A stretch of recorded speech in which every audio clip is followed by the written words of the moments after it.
So in this lesson we will do some more exercises related to arc length. ठीक है? So the first one question is, a curve is given in spherical coordinates xi by these equations. ठीक है? ये curve की parametric equations हैं इन spherical coordinate system.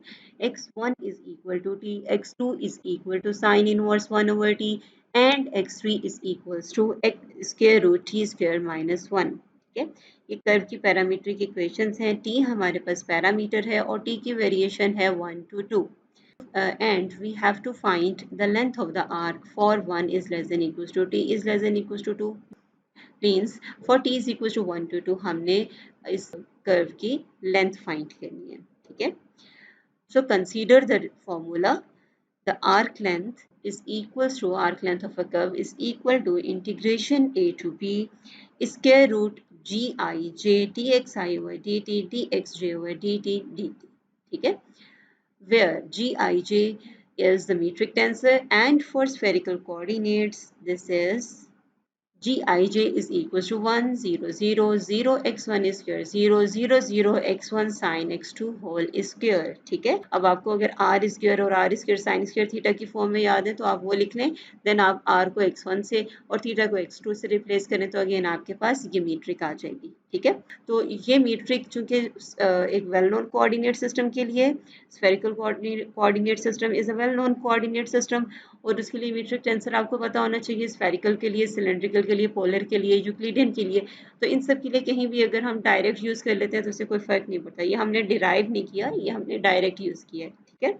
Then आपके पास arc length का जो फॉर्मूला है उसमें जो आपके पास अंदर टर्म है G I J D x I over D T D x two over D T उसको एक्सपैंड करें और वहाँ सिर्फ डायगनल वाले मीट्रिक एलिमेंट्स आएंगे क्योंकि नॉन डायगनल यहाँ सारे जीरो हैं.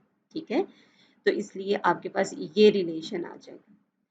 वेयर अब हमें dx1 by dt चाहिए, dx2 by dt चाहिए, dx3 by dt चाहिए. तो हमारे पास x1, x2 और x3 डिफाइन है इन टर्म्स ऑफ t और पैरामीट्रिक इक्वेशंस का डेरिवेटिव लें विद रिस्पेक्ट टू t.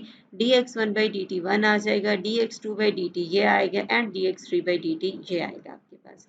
इनकी वैल्यूज यहाँ रिप्लेस कर दें. ठीक है? और ये आपके पास इनके स्क्वायर्स आ जाएंगे और इन सब की वैल्यूज यहाँ रिप्लेस करेंगे तो आपके पास क्या आ जाएगा. L is equal to integration 1 to 2 for t is equal to 1 to 2 आपने लेंथ फाइंड करनी थी आर्क लेंथ तो t is equal to 1 to 2 replace कर दें. तो ये आपके पास रिलेशन है, इसकी पावर 1/2 है. इसको हम सिंप्लीफाई करेंगे, एलसीएम लेके टर्म्स को सिंप्लीफाई करें तो आपके पास ये बनता है 2t square divided by t square minus 1 whole raised to power 1/2 और d. फर्दर सिंप्लीफाई करें, स्क्वायर रूट 2 आ जाएगा और t रह जाएगा नीचे. आपके पास आ जाएगा square root t square minus 1. अब इस टर्म की इंटीग्रेशन क्या होगी. ठीक है? हमें यहाँ ऊपर अगर इसका डेरिवेटिव हम बना लें t स्क्वायर का 2t तो हम पावर रूल से इसको इंटीग्रेट कर सकते हैं. ठीक है? तो हमने 2 से मल्टीप्लाई और डिवाइड कर दिया सो दिस बिकम्स दिस और इसकी इंटीग्रेशन ये आ जाएगी आपके पास. सिंपली जो डिनोमिनेटर में आपके पास फंक्शन है t स्क्वायर माइनस 1 उसकी पावर माइनस 1/2 है. 1 ऐड हो जाएगा तो आपके पास 1/2 पावर आ जाएगी. ठीक है? और नीचे भी 1/2 से डिवाइड करेंगे तो आपके पास ये रिलेशन रह जाएगा. सो आप 1 to 2 इसकी लिमिट लें तो सिंप्लीफाई करेंगे तो आपके पास square root 2 into square root 3 square root 6 answer आ जाएगा. ठीक है? इनको आप खुद से भी करके देख सकते हैं इन स्टेप्स को कि इंटीग्रेशन जो है वो कैसे कर रहे हैं, लिमिट्स कैसे रिप्लेस कर रहे हैं अगर कहीं कोई आपको स्टेप डायरेक्ट लगता है. तो जस्ट आपने क्या किया है कि आपको metric tensor spherical coordinate system के लिए आपने कंसीडर किया है और पैरामीट्रिक इक्वेशंस कर्व के लिए आपको गिवन थी. आर्क लेंथ के फॉर्मूला में ये दो चीज़ें आपको चाहिए, मीट्रिक टेंसर के कंपोनेंट्स और ये जो डेरिवेटिव्स हैं पैरामीट्रिक इक्वेशंस हैं इनको आपने रिप्लेस किया और कुछ सिंप्लीफिकेशन है देन इंटीग्रेशन है तो आपके पास आंसर आ गया.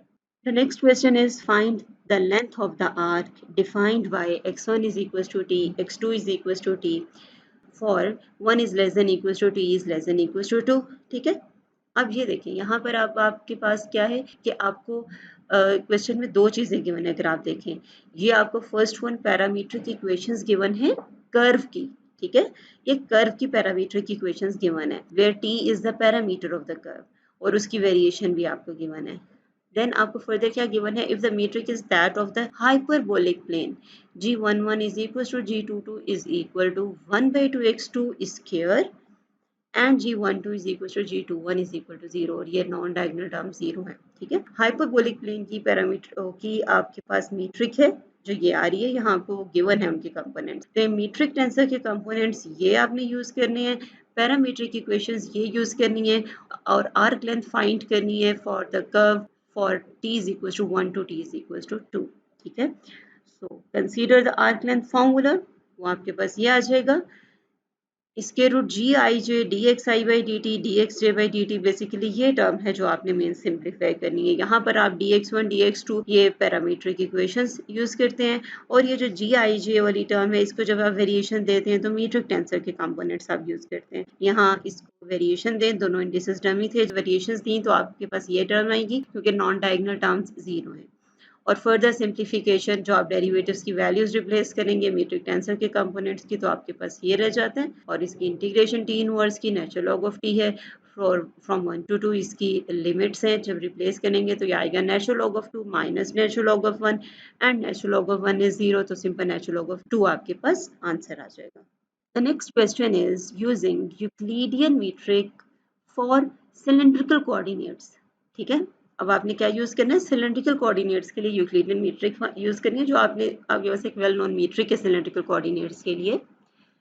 And calculate the length of the arc along the circular helix. ठीक है, और किस कर्व के लिए आपने आर्क लेंथ फाइंड करनी है, that curve is a circular helix. ठीक है, x1 tilde is equals to this, उसकी पैरामीट्रिक इक्वेशंस आपको गिवन है, x1 tilde is equals to a cos t, x2 tilde is equal to a sin t and x3 tilde is equals to bt with a and b positive positive constants. ठीक है, ये दोनों positive constants हैं आपको given है, ए और B जो terms आ वो कांस्टेंट्स आ रहे हैं। एंड और टी की वेरिएशन आपको क्या गिवन है, from T is equal to 0 to T is equal to C where C is greater than 0। Means कि आपको 1 to 2 नहीं, 0 to सम नंबर नहीं गिवन है, 0 to T is equal to C आपने आर्क लेंथ फाइंड करनी है। Parametric equations given है, metric आपको गिवन है कि आपने यूक्लिडियन मीट्रिक यूज करनी है for cylindrical coordinates. So we solve this question. अब हमने क्या करना है, हमारे पास दो कोऑर्डिनेट सिस्टम्स हैं। The first one is x i tilde which is for rectangular Cartesian coordinates, ये नोटेशन हम यूज करें, and x I is for cylindrical coordinates. और दोनों कोऑर्डिनेट्स के बिटवीन हमारे पास ट्रांसफॉर्मेशन इक्वेशंस हैं। ठीक है, और ये मीट्रिक डिफाइन है। राइट, यहाँ तक ये चीज आप पहले पढ़ चुके हैं।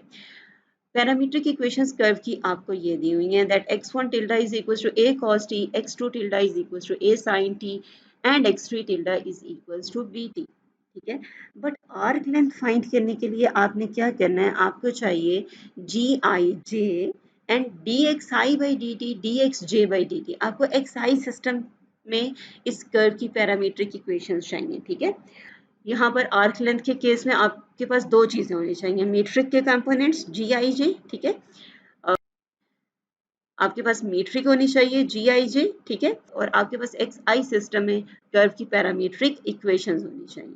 ठीक है, तो आपके पास यहाँ पर जो पैरामीट्रिक इक्वेशंस हैं वो एक्स आई टिल्डा सिस्टम के लिए गिवन है। एक्स आई सिस्टम में फाइंड करने के लिए आप थोड़ा सा यहाँ पर आप वो जो आपके पास ट्रांसफॉर्मेशन इक्वेशंस हैं बिटवीन सिलेंड्रिकल एंड कार्टेशियन, वो चीज़ें यूज़ करेंगे आप। ठीक है, so to find the parametric equations of the curve in X I system हम क्या करेंगे, हम ये जो इक्वेशंस हैं एक्स आई टिल्डास की, इनको और जो ट्रांसफॉर्मेशन इक्वेशंस हैं x i tilde in the form of x i's, इनको कंपेयर करेंगे। तो आपके पास आ जाएगा x1 is equal to a, x2 is equal to t and x3 is equal to bt। ठीक है, अभी कुछ ज़्यादा कोई मैथमेटिकल स्टेप्स नहीं है, सिर्फ आपने इन दो सेट ऑफ इक्वेशंस को कंपेयर किया है, जो पैरामीट्रिक इक्वेशंस आपको गिवन थी और जो ट्रांसफॉर्मेशन इक्वेशंस थी आपके पास। ठीक है, then these are the parametric equations of the curve in cylindrical coordinates। ठीक है, क्योंकि हमारे पास ये जो मीट्रिक है ये भी सिलेंड्रिकल कोऑर्डिनेट्स में, और हमें x I system cylindrical system में ही हमें कर्व की पैरामीट्रिक इक्वेशंस चाहिए थी, तो वो हमने फाइंड कर ली। हमें पहले एक्स आई टिल्डा सिस्टम में मींस के रेक्टेंगुलर कार्टेशियन कोऑर्डिनेट सिस्टम में ये गिवन था। ठीक है, so now we can use this formula L is equals to integration a to b square root g I j d x I by dt d x j by dt dt। तो यहाँ हम variation दे देंगे, दोनों dummy indices हैं, metric हमारे पास है और वो डायगोनल मीट्रिक है, सो नॉन डायगोनल टर्म्स तो सारी जीरो हो जाएंगी, ये आ जाएगा। उसके बाद डेरिवेटिव चेक कर लें कौन कौन से जीरो हो रहे हैं। dx1/dt जीरो हो रहा है बिकॉज x1 इज a और x2 t है, तो इसका डेरिवेटिव 1 हो जाएगा। x3 इज bt, तो यहाँ पर b आ जाएगा। g11 is 1 and these derivatives are 0, so first term becomes 0 plus g22 is x1 square, dx2 by dt is 1, g33 भी आपके पास 1 है and dx3 by dt is b। तो ये सारी सिंप्लीफिकेशन के बाद आपके पास आ जाएगा a square plus b square because x1 is 1 and whole raised to power 1/2। ठीक है, तो ये चूंकि पूरी कांस्टेंट टर्म है ये बाहर आ जाएगी, सो जीरो टू सी आप इंटीग्रेट करेंगे, so you are left only with 0 to c dt। बाकी ये सारी टर्म कांस्टेंट है, ये बाहर निकल जाएगी, तो आपके पास सिर्फ t इंटीग्रेशन का आंसर आ जाएगा। ठीक है, और उसमें जब लिमिट रिप्लेस करेंगे तो c आ जाएगा। तो इन शॉर्ट आप ये अगेन आप ये खुद भी चेक कर सकते हैं कि आप after simplification and after integration आपके पास ये आंसर आता है। So the next question is using the metric gij is equals to this, calculate the length of the curve given by this। ठीक है, अब मीट्रिक आपको गिवन है और जो कर्व है उसकी पैरामीट्रिक इक्वेशंस भी गिवन है। ठीक है, अब सिर्फ चेंज यहाँ क्या है, यहाँ थोड़ा सा लेंथी हो जाएंगे स्टेप्स। आपके पास मीट्रिक नॉन डायगोनल है और जो टी है उसकी वेरिएशन आपको गिवन है 1 से ई, उन्हीं सारे स्टेप्स को फॉलो करना है आपने, यही फॉर्मूला यूज करेंगे। ठीक है, G I J D x I by D T D x J by D T whole to power 1/2 D T. So I और जे डमी है, उनको वेरिएशन दें। ठीक है, आप एक दफ़ा कंप्लीट सारी वेरिएशन दे लें, देन आप चेक करेंगे जी के कौन कौन से कंपोनेंट जीरो है। सबसे पहले उन टर्म्स को ख़त्म करें, देन आप देखें डेरिवेटिव्स, अगर कोई डायरेक्ट नज़र आ रहा है जीरो है तो उसको आप रिड्यूस कर सकते हैं टर्म्स को। देन आप सारे मीट्रिक कंपोनेंट्स की वैल्यूज रिप्लेस करें, डेरिवेटिव्स की वैल्यूज रिप्लेस करें और कुछ स्टेप्स आपको सिंप्लीफिकेशन करनी पड़ेगी। देन आपके पास अगेन यहाँ इंटीग्रेशन भी यूज़ होगी और लिमिट्स, आप डेफिनेट इंटीग्रेशन यूज़ होगी, लिमिट रिप्लेस करेंगे तो आपके पास ये आंसर आ जाएगा। इन सारे स्टेप्स को आप खुद से देख सकते हैं। ठीक है, तो यहाँ आपके पास आंसर आ जाएगा 2 + e।